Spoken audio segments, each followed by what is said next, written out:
Hello, MotoAmerica fans. It's time for another episode of Off Track with Carruthers and Bice. You'll laugh, you'll cry, and you may even learn something from this unlikely pair and their special guest.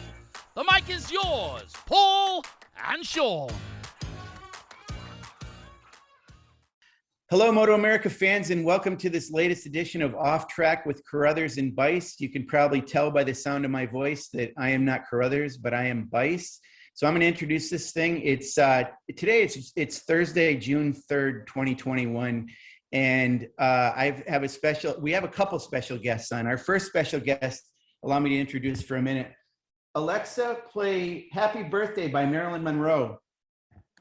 Oh man. Happy Birthday, Mr. Dog President, live by Marilyn Monroe on Amazon Music.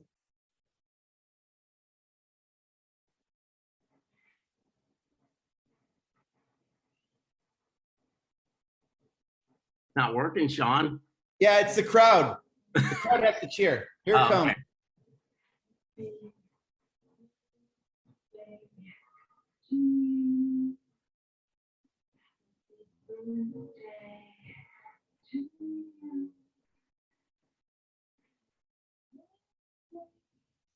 Mr. Paul Carruthers. All right, that's enough. Alexa, stop. Happy birthday, Paul. June 3rd, 2021. It's Paul's birthday, and what a day to do a podcast. So, Yeah, thank you. we put him to work on his birthday, but we'll have a fun time here in this one. And Paul, what are you going to do for the rest of your birthday? What kind of fun are you going to have? After this, I'll probably give it a quick edit so I can get it to Doug so it doesn't ruin his day. And then I'm going to go on a bicycle ride. And then this afternoon, I'm going to play golf. Perfect. Any cake involved? Well, I hope. Sure hope so. Yeah, it's going to have to come from somebody else because it's out of my range. Yeah, I wish I wasn't all the way here in Ohio. I would absolutely bring you a cake because cake's one of my favorite things about birthdays. And, you know, the thing that bugs me about just one more thing before we move on about birthday traditions. It always drives me nuts when, you know, it's the person's birthday and then the person whose birthday it is has to cut the cake. What is that all about? You have somebody else do it. Well, maybe it's like the honor of doing it or something, although I don't see much honor in cutting the cake. I'd rather just eat it. Exactly. Just stick your face into it and you're good to go. So, all right. So let's get to our guest. Our guest is David Hawley, who has an absolutely awesome accent, and we can talk about his background, but he is our chief marshal for MotoAmerica, in charge of a great network of volunteers who show up at our races and do a fantastic job.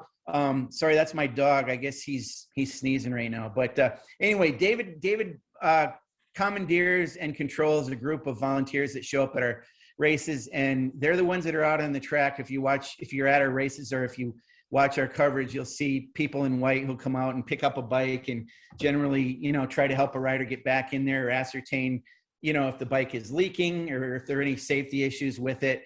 They work in concert with the flag people who David is involved with those guys too. So let's bring David in because there's a lot about what he does and what his group does that, you know, after all these years of watching racing, I think, Paul, you're probably the same way. There's still some things I don't quite understand about the procedure. So we're going to find out in this podcast. But David, thank you so much for joining us. Really glad to have you on. Yeah, no problem, Sean. And let me say happy birthday to Paul as well. I had no idea. Well, thank you very much.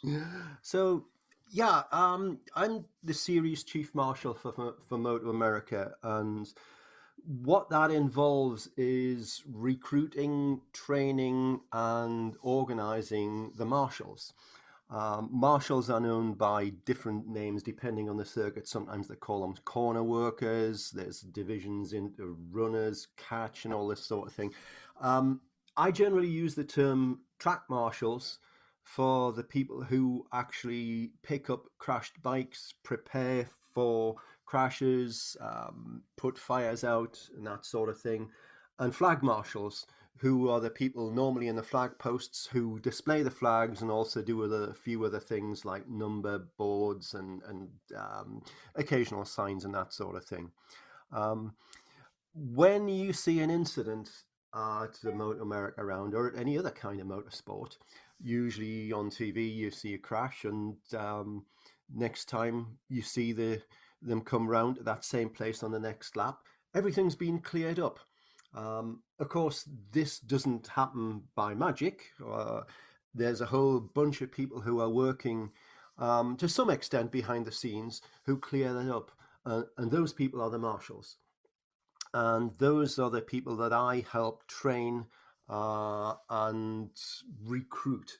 A lot of my work is involved well before the event itself, anything up to 3 or 4 months, or in the case of MotoGP, because I do Chief Marshal at MotoGP as well, this is something which we keep going all year. We have a core group of people who we work with, but we always need more. I'm always looking for more people. And we don't necessarily need people who are experienced, because I run a training session at every round. So which direction would you like me to take this, Sean? I can talk about the events themselves, the training, what I do. Well, let me. I have a quick question for you. Sure. Let's just pretend that Paul Carruthers signs up and shows up on I imagine Friday. Do we have to show up, or do we show up Saturday morning? And when I do show up, what does my morning look like, or what does my time look like between the time I meet you to the time I get to go out and do the job on the track? Well, first of all, if you're going to be there for the 3 days, the Friday, Saturday, and Sunday, which we do prefer, if you have no experience, I would really like you to get there on the Thursday night so I can do the training session. I do a training session every Thursday and Friday evenings at every round. The Friday evening sessions are really for the people who are just doing the Saturday and the Sunday, and the Thursday evening sessions are for the people who do all 3 days, if they're new. But we understand that some people can't do Fridays because they're working. I have the advantage of being retired, so I'm there all the time. So for the days themselves, we normally have the meeting for the corner workers 1 hour before track inspection in the morning. A typical track inspection might be 8 o'clock. Occasionally it's at 7:30. So for an 8 o'clock track inspection, obviously the corner workers meeting is at 7 o'clock. So we start early. What normally happens there is we decide who's going to go where on the circuit, because the way the corner workers are arranged on the circuit, we distribute the track marshals around the circuit in places that we anticipate they're going to be required to deal with incidents. Now, it's true that a motorcycle can crash anywhere on the circuit, but usually there's certain places which are more probable. Exits of corners, there are some places where we happen to know people will use it on braking. And one of the things which I have to do is try and estimate or try and make an assessment of where people are most likely to crash and put workers in that sort of position, but somewhere where the risk to them isn't going to be all that high. And I'll say a little bit more about safety later. So we have that meeting in the morning. We also put the flag marshals, allocate the flag marshals to the posts. Now, the flag marshal posts are arranged in such a way that every bit of circuit is visible to a flag marshal. So flag marshal, let's say at post 1, can see certainly up to post 2, usually a bit further. Post 2 can see at post 3 and a bit further, etc., all the way around the circuit. So we have a set of human eyes, if you like, on every single part of the circuit. Now, we have TV, obviously, but no system which involves computers is immune from failure. And if we have people at every point in the circuit, whatever happens to the electrical systems or anything like that, we've always got somebody out on that circuit with a bit of colored cloth who can provide information and warnings to the riders. And that system I can't really see ever changing, despite the fact we've got lights and cameras and everything else. We got a human being there, and we need human beings who understand motor racing and who've been trained, and that's part of what I do, is to train them to look for what's happening and give the appropriate flag signals. They then go out on the circuit. They stay out on circuit all day usually. We provide them with lunches. If they can't get back in for lunch, we provide them with drinks. And then at the end of the day, when the races are finished, they come back in. Now, in the meantime, of course, they deal with any incidents, which for the track marshals means that when you get an incident, I don't say if, because you always have incidents, their job is to prepare for the incident in the first place, make sure they have all the right equipment, things like fire extinguishers, oil dry and such like, and then deal with the incident appropriate to what's actually happened, deal with that appropriately, with the minimum risk to themselves, which usually involves retrieving the motorcycle from the track if it's on the track, otherwise from the circuit, assisting the rider. If the rider is injured, they will do there's a certain amount they can do with an injured rider, but generally if we have somebody with a severe injury, we'll stop races and let the medical professionals take over. But their job is to clear that incident as quickly as possible, and if possible, allow us to continue racing. And fundamentally, that's about it. But there's an awful lot more involved in that. But that's roughly it. When a rider goes down, first of all, am I wrong to assume that, like, at each corner there's probably at least one person there that's got more experience than me if I just showed up? Yes, so is there definitely. There's a team leader at each corner, I would think. Yeah, definitely. One of the things I do have to do is make sure that the people who come, who are new, who don't know anybody, who don't necessarily know what they're doing, are placed with an old hand.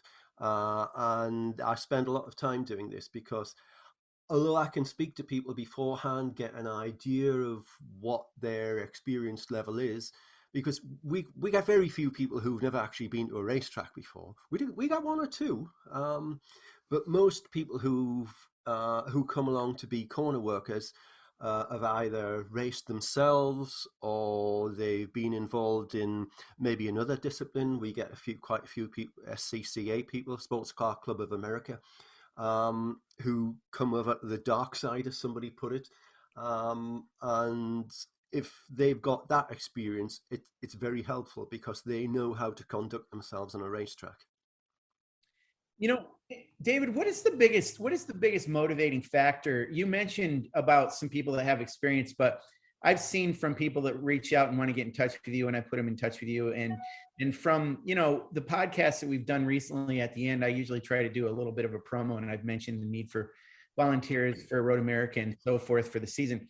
What is the motivating factor? One of the things I've said is it's like literally you have the best seat in the house to watch a race. Would you say that's part of it? Okay. Absolutely. You do have the best seat in the house. The marshals get closer to the action than anybody else at the circuit. Closer than anybody in the crowd, definitely closer than TV. Quite often they will have hands on the motorcycles. Usually broken down or crashed motorcycle, but they have hands on the motorcycle. You get closer. You get to meet the riders. Sometimes not in the best circumstances if they've just crashed, but you get access to the paddock. But you see the races absolutely as they are happening in real time. Sometimes, depending on your marshal position, the bikes are going past close enough for you to touch, just about. We try and minimize that because we do need a certain safety margin, but you will be closer to the action, and you will see the action right in front of you. You will know what's happening. And I defy anybody to be so close to the track as a marshal and have 50 or 20 superbikes come flying past on the first lap, and if your heart rate doesn't go up and that doesn't give you some enjoyment, then you've got ice in your veins. We all think it's the most exciting sport in the world, and being a Marshal is the most exciting place to watch it from. So one of the things I want to ask you about, and this is you touched on it a little bit with a rider goes down and they're not in the best of moods. They've got the adrenaline flowing, and their big motivation is hopefully the bike's not crashed enough to get back in the race.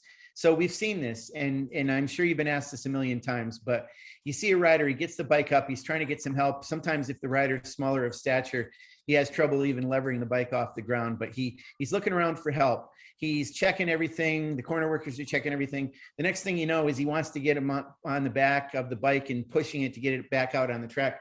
There are obviously factors sometimes that prevent that. And you got to check for fluids and everything else. Yeah. But that rider, he's checking it, but I'm not saying it's an adversarial situation, because to every single rider we talk to, they value the corner marshals extremely well. They realize they're there for their safety, and they really value having them as part of the system. But sometimes it's a confrontational thing. And how do you train your corner workers to not engage, or what happens when you have a rider that maybe against his own better judgment wants to get back out on the track and really shouldn't? Yeah, I do this. I address this directly in the training. And it's true. Some of the riders are different characters altogether when they get on the bike. I don't think that'd be a problem naming names. I mean, Josh Heron's a great example. I mean, I'm sure you've spoken to Josh Heron many times. Yes. The most polite, well-mannered young man that you ever met. Very helpful. Frankly, you wouldn't necessarily realize it was the same person when you see him riding the bike. In a situation where he's crashed, and I have met Josh actually several times in this sort of situation, he's in a different mode. He's extremely focused on getting the bike back on the track. You've got to try and get his attention very, very directly. I have the advantage of knowing his name. A lot of the corner workers don't necessarily know who the rider is who's gone down. They just see somebody go down. And as we know, the numbers are quite difficult to read. So I have to really try and get the rider's attention. And if there's any damage to the bike, very typically things like clutch and brake levers go. If it's a clutch lever, no problem, they can carry on without a clutch. But if it's a brake lever, that's a different matter. They really can't race without a brake lever. And I actually was in this situation with Josh Heron a few years ago with Road Atlanta, and I had to say him, Josh, your brake lever's gone. It's gone. You can't race, Josh. And it took a few seconds before it kind of registered. And then he sort of looked, and it was almost, you could hear the switch flip in his brain from racer mode to non-racer mode. And then, oh yeah, right, okay. And then he stepped back from the bike and let us move it. But I do have to tell the marshals that, don't get involved in any kind of confrontation. Point out the damage. If the rider insists on restarting, let them. Don't put yourself at risk by standing in front of them or anything stupid like that. And it does happen. If they insist on going back on the track, we'll let the race director deal with it when they come back in the pits, because they're going to find out pretty soon that they can't race, and hopefully they'll get themselves off track and not cause too much of a danger. But a lot of this is on balance of safety, balance of hazards. That if you try and stick yourself in front of a bike to stop them going onto the track, you're putting yourself at risk. And as I always say to all the marshals in the training, the number one priority in safety for each marshal is your safety. If you see something which you think is too dangerous to do, don't do it. We've got some many good examples of that, which I use on video, where bikes go down on the circuit, for example, and the marshals just decide it's too dangerous to recover it, and we red flag it. But in the case of somebody who wants to get back on the bike, tell them, point out the damage, just try and be loud about it, try and just get their attention, because you might have to be a little bit pushy about it, but never physically pushy. Don't get involved with that sort of thing. So David, since you mentioned Josh Herron, and that's a great example because we've seen that too. But let's talk about a couple other riders in specifics, and it's not in any way to disparage them, but there's two of them I want to bring up. One of them was Loris Baz at Road Atlanta. When he went off the track, he ended up in the gravel. The gravel, he got the bike upright. He's obviously 6'5", so he can do that. And the corner workers were around, the corner marshals were around him. And, he started, the rear tire started spinning, and it essentially dug a huge hole that nobody could get him out of. Yeah. He wanted to get back on the track. He realized he was stuck. He obviously wanted some help on it, and the help couldn't do anything for him. So he had to kind of give up. If he could have got that thing out of that rut, he probably could have been out on the track by the looks of things. And not to complicate it too much, but I also want to mention Jake Gagne had a situation where he went down, got the bike up on his own, and looked like he was needing some help to get back on the track. But it looked to me, from what I understand, he was in a part of the track where you couldn't get a corner worker to him because it was on the other side of the track, and you can't run across the track, a live track. So can you talk about those two things either together or separately with, situations that do, compound what's going on there sometimes? Yeah, well, when a rider goes off in a gravel trap, if they open the throttle and spin it, they as you said, effectively dig a hole, which if the gravel trap's very deep, it basically you got to lift the bike out and carry it. I think with Baz, they probably could have just about lifted it out of there, but by the time they got that done, he'd gone off. He had disappeared. It's probably reasonable, because by the time they got him out and back on the track, he wouldn't have got any points, I don't think. But that's a debatable thing. The Jake Gagne situation, he kind of crashed in an unusual place. You remember me saying earlier on, we place the corner workers in the places where we think that crashes are probable, but people can crash anywhere. And Jake Gagne did go off in an unusual place, and there were corners workers around, but they were a long way away. If we'd had more corner workers, which we've got to work with the number of people who show up, there would have been some people over there, but on that occasion, we just didn't have anybody there because we didn't have enough people. If there had been there, they probably could have got him back in the race. You can see why I'm sometimes a bit frustrated, because we simply just don't have enough people. And on this occasion, it did have an effect on the race, may have an effect on the championship. We need more volunteers. We always need more volunteers. Okay, another question from me. If my initial reaction would be, if a rider crashed and I was a corner worker, my first reaction would be, and it might be the wrong one, my first reaction would be to go to the rider, to check on the rider more so than the motorcycle.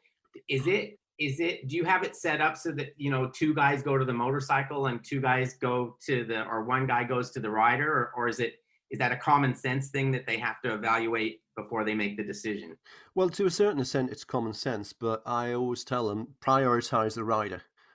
If it looks like the rider's injured, then go and find out what's going on with the rider and take the bike as a second point. We had a great example of that at Road America last year when the PJ Jacobson incident, where we had a big fire, which I'm sure you remember, where Jacobson and the bike got doused in fuel and both burst into flames, basically. We had a couple of really good marshals down there, and fundamentally they entirely ignored the bike and made sure that PJ was extinguished. I don't think he was burning for very long, but we know he did have some injuries. After that was dealt with, they then went to go and deal with the bike, but the bike, I believe, was beyond repair. I don't know how much they recovered from it, but that was a classic example of prioritize the rider before the bike. And in general, that's what we're saying. If a rider gets themselves up and starts to walk off, fair enough. You can, I wouldn't say you ignore them, but you then concentrate on making the circuit safe. But as you know, probably 19 crashes out of 20, the rider will get up and walk away, maybe after a slight delay. They're usually a bit winded, but severe injuries are relatively uncommon. Minor injuries people walk away from. So normally in a crash, the rider will get up and walk away, and then they'll deal with the bike. But the rider is always the priority. Now, do you you have the benefit of most of the time when there is a crash in the race, at least TV shows, the hectic activity that's going on at the time with the corner workers. So I would imagine that gives you the opportunity to review not everybody's performance, because you're not going to see everybody, but it gives you that opportunity to go, oh, we handled that really well, or, oh, we could do this differently. Is that something you do? Do you look at the video and study it after the races? Yeah, I do to a certain extent when I can get the video. Sometimes a lot of stuff just isn't on video. I always say that one of the things about a chief marshal, and maybe all corner workers, is if they do their job properly, you shouldn't really know that they exist. There's probably quite a lot of people who watch MotoAmerica who don't know that the job of chief marshal exists, and I kind of like it like that. If I hear from the race director or hear from other people, it's usually that there's a problem of some kind. But to answer your question, yes, I do keep an eye on things, either on video or, to be honest, more often I'm personally out on the track myself, particularly if we've got new people who've come along. I'll go and check on them and see how they're dealing with it. Being a corner worker suits some people, it doesn't suit other people. Some people really just don't like the noise. They don't like the feeling of responsibility, and that's fair enough. If you give it a go and you don't like it, fine.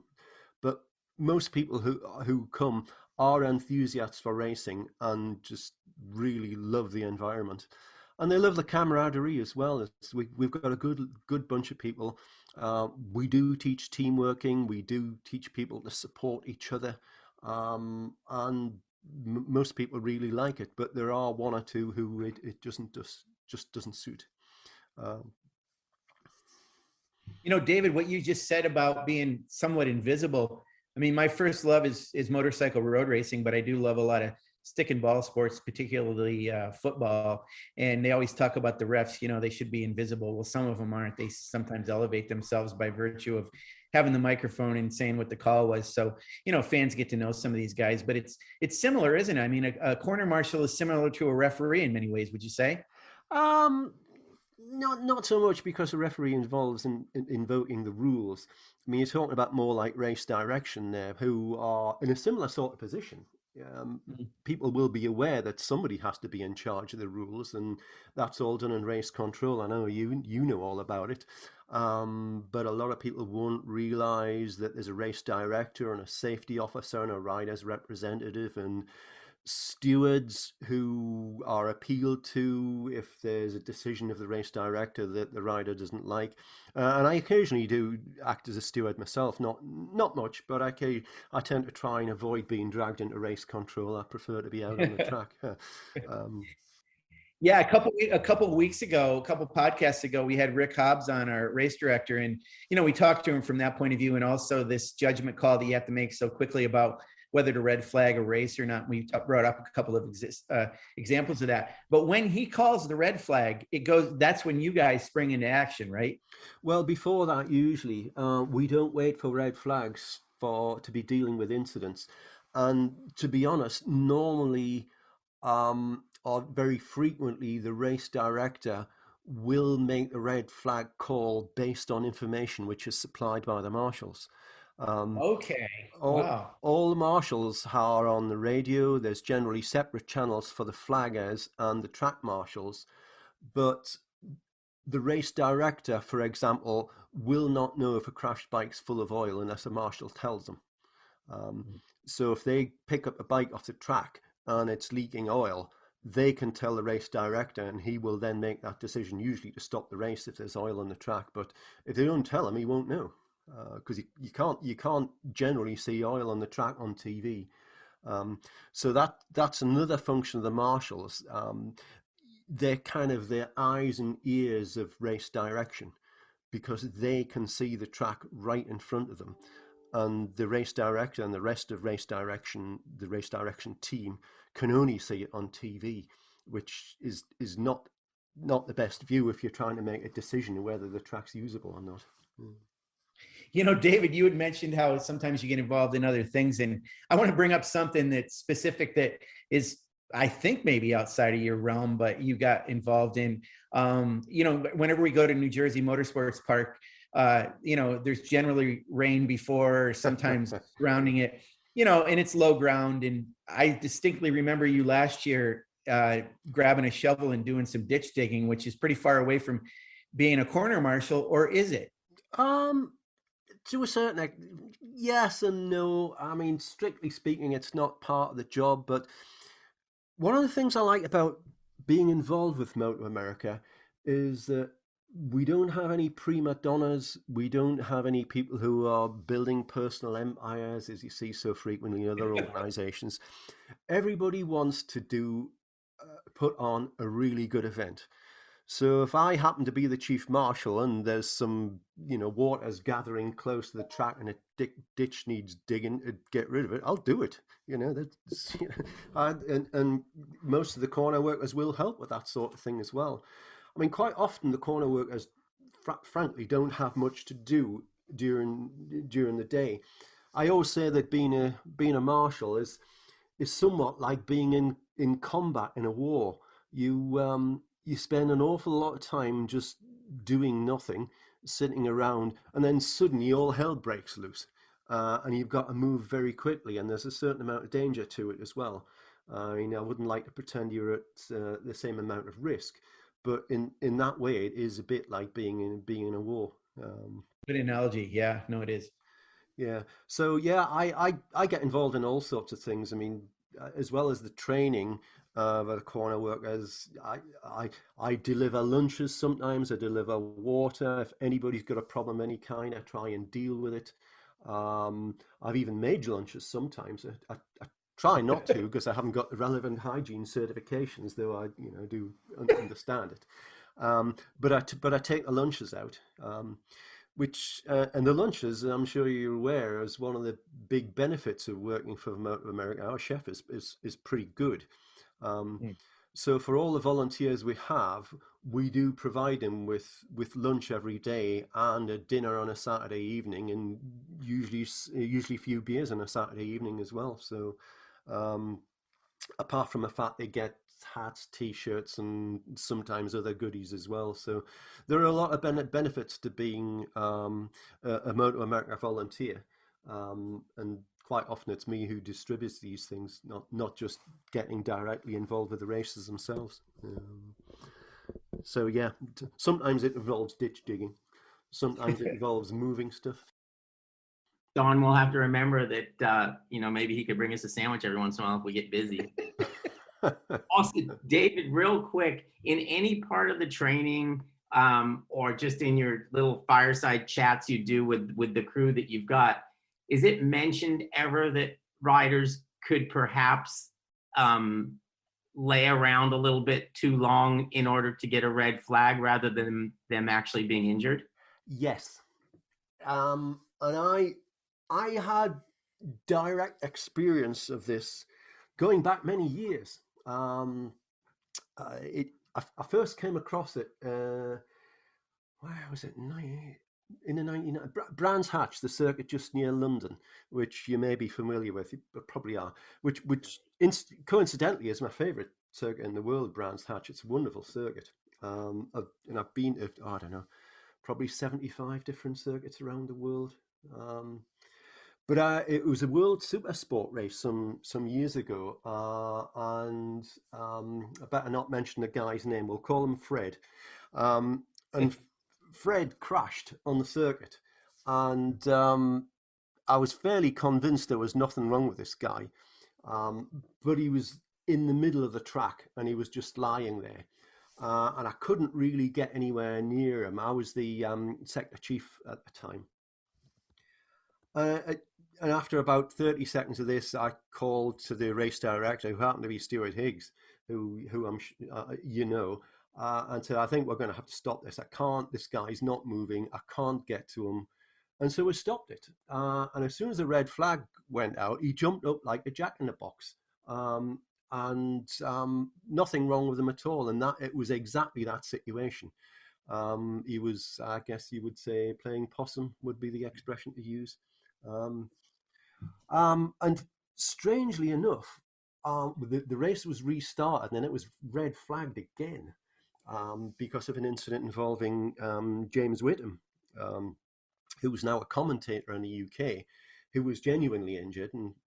And then in the next part of the race, almost an identical thing happened with a different rider at my post. And again, I had to call for a red flag. So I actually think I'm the only person in the world who's called for a red flag twice in the same world championship race, which is not a particular record I'm proud of, but I think it's probably true. Wow. Interestingly enough, there's a follow-up to that one. Couple of years later, the same rider, this Fred guy, I was at the same circuit, who crashed severely and basically broke both his legs. And that was definitely a red flag. I saw what happened, and we got him stretchered off. And I got a text from a friend of mine saying, "I heard that Fred has broken legs. Did you catch up with him from fooling you last time he was at this circuit?" Which is rather a bit of British humour there for you, I think.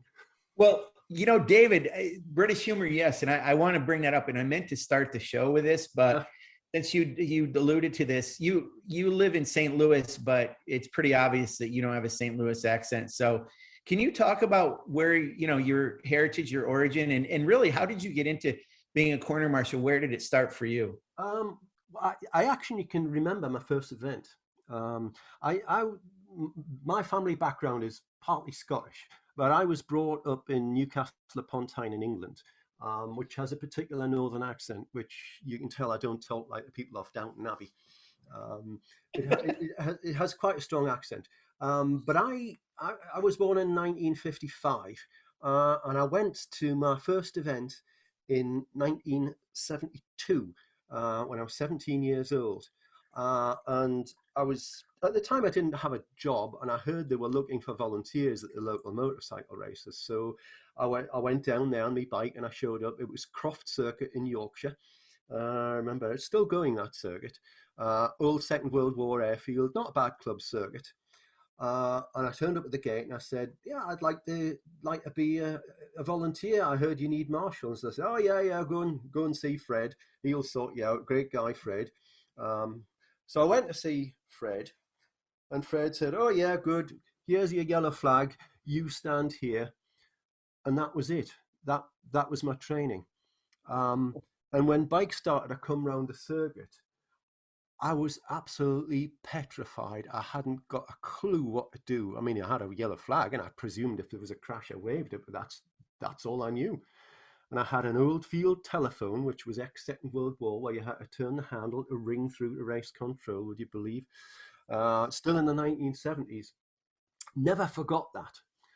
So I kind of got involved in the club, and I said, you really need to give people a bit more training in this. I hadn't got a clue what to do, and I met a few people and got some tips and got used to it a bit more. Went to a few club meetings, but I kept hammering on about trying to do this training a bit better and just bring the standard up. And have you ever heard of talking yourself into a job?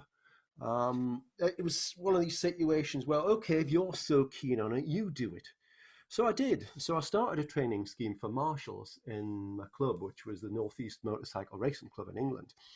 And it got quite popular, and it did quite well. And then some years later, when Stuart Higgs took over the British Superbike Championship, which was probably in the same sort of state as the AMA Championship was just before MotoAmerica took it over. It reached a little bit of a low ebb. They put together this organization, which was very comprehensive, but it also included a Marshals organization. And the Marshals organization required compulsory training, still does.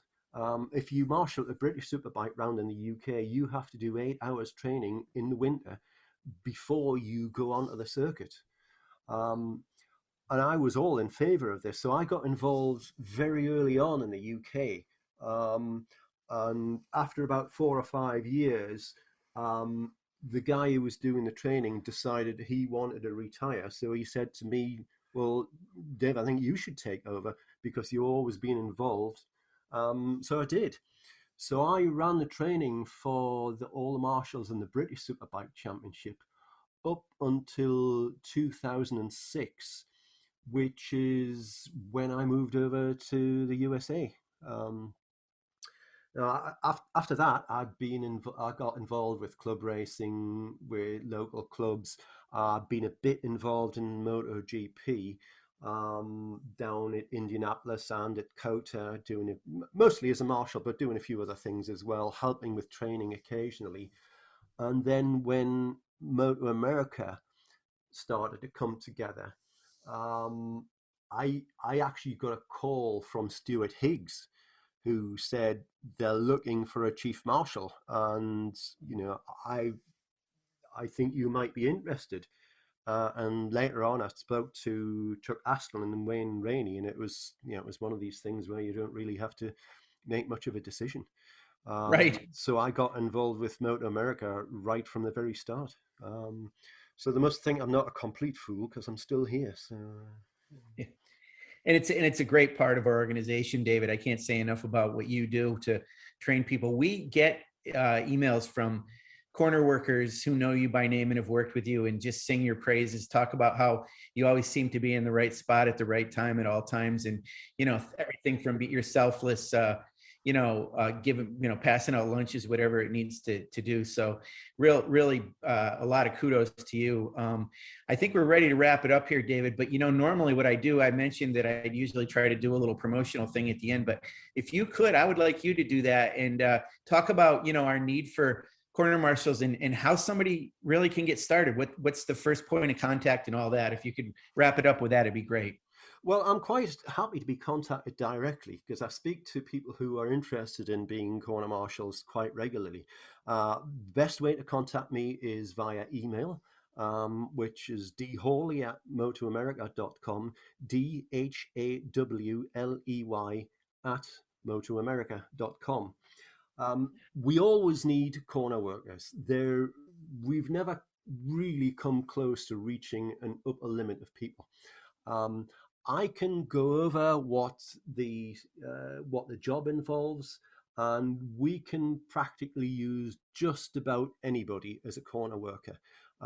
You don't have to be able to lump heavy bikes around after they've crashed. You can be a flag marshal.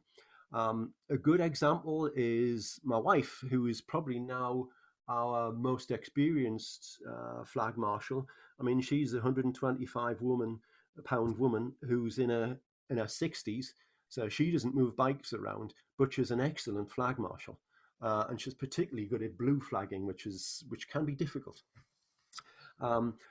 We do very much welcome, however, young guys who can move bikes because they are damn heavy. And if you've never tried to move a 1000cc stock bike through a gravel trap, you don't know what effort is. It's a big deal. So anybody who's interested, we register people on motorsportreg.com. But the thing to do would be really to get in touch with me. We'll provide you with food. We'll provide you with free camping at the circuit. Obviously, you don't pay to get in. We bring you in. We give you a free pass. In normal circumstances, that is non-COVID circumstances, which we're moving on to now, we'll also give you a guest pass. So if you've got a best friend, a girlfriend, or a boyfriend, or whatever you like, they can come in and they can watch for free. You can stay at the circuit for free. We'll even invite them to the dinner on the Saturday night. We'll give you lunch. We'll give you a hat, we'll give you a t-shirt. Sometimes we have other stuff which we give away as well. And we'll make you a whole lot of friends. They're a nice bunch of people, Marshals. They really are a nice group of people. That's terrific, David. Great job with the end of that. That's a lot of good information for people. And, we need you out there, and the riders love it. And as I said before, and David agrees, it's the best seat in the house. And oh, absolutely. And yeah. occasionally you get on TV as well. There you go. Yeah, I get emails every so often from friends over in the UK, and even from Australia, because I have been to Phillip Island, Australia. I got friendly with the Chief Marshal there, and he occasionally emails me and say, "Hey, I saw you on TV," That's good for us to hear that people are watching from over there. We hear anecdotal evidence of that and see it in our numbers internationally, but that's great to hear from that. You're connecting with people around the world, David. So, hey, thank you so much for being on this podcast with us. It's high time we had you on. I mean, it's an area of our racing that's absolutely fascinating, and no better time to do it than on Paul's birthday, I think. So, thank you. In fact, there's one other thing I would just like to say about being a corner worker. It can open doors in other countries. Since I got involved, obviously many years ago now, I've been a corner worker in the British Superbike Championship. I've been to circuits. I've been to Assen in the Netherlands. I mentioned that I've been to Phillip Island in Australia. If you've got some experience, most organized racing organizations around the world are in the same position as MotoAmerica. We need people. And if you get in touch and say, a good example is Phillip Island, I simply emailed the circuit and said, "Do you need corner workers that can be there?" And they said, "Yes, please come." And that was quite an experience. That's cool. Okay, great. Well, thanks. We're going to let you go, David, and we'll see you next week at Road America for sure. And hopefully this will help bring lots of volunteers in to help out at that track. So thank you. Hope so. Thanks, guys. Thank you. Thank you.